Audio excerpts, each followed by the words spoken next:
akan menceritakan biografi Hans Eysenck. Hans Eysenck adalah seorang psikolog terkenal yang memakai pendekatan behaviorisme dalam melihat kepribadian. Ia lahir di Jerman pada tanggal 4 Maret 1916. Ayah dan ibunya berpisah pada saat ia usia 2 tahun dan kemudian ia dirawat oleh neneknya. Eysenck menerima gelar doktor di Universitas London pada tahun 1940.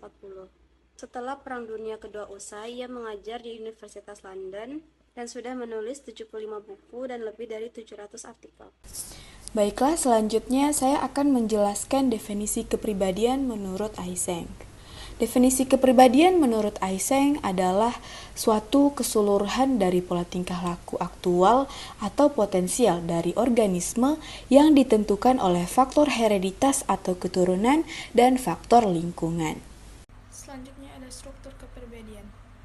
Kepribadian sebagai organisasi tingkah laku oleh Eysenck dipandang memiliki 4 tingkatan berturut-turut dari yang tertinggi dan paling rendah. Yang pertama ada tipe, organisasi di dalam individu yang lebih umum, kumpulan dari trait yang mewadahi kombinasi trait dalam suatu dimensi yang luas. Yang kedua ada trait, kumpulan habitual respon yang saling berkaitan dan memiliki persamaan tertentu. Ini adalah disposisi kepribadian yang penting dan permanen. Yang ketiga ada habitual respon, spesifik respon yang dilakukan secara berulang-ulang, tingkah laku atau pikiran yang muncul kembali untuk merespon kejadian yang mirip.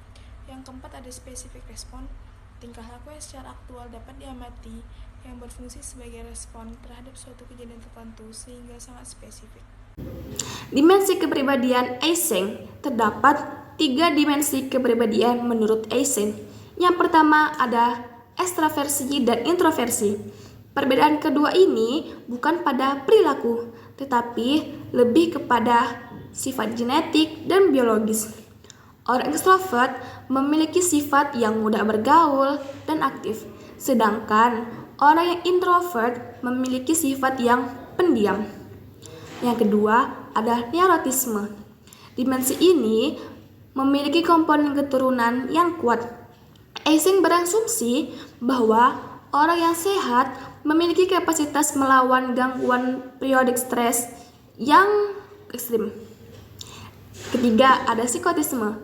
Orang yang memiliki skor psikotisme yang tinggi memiliki sifat yang curiga, dingin, dan agresif.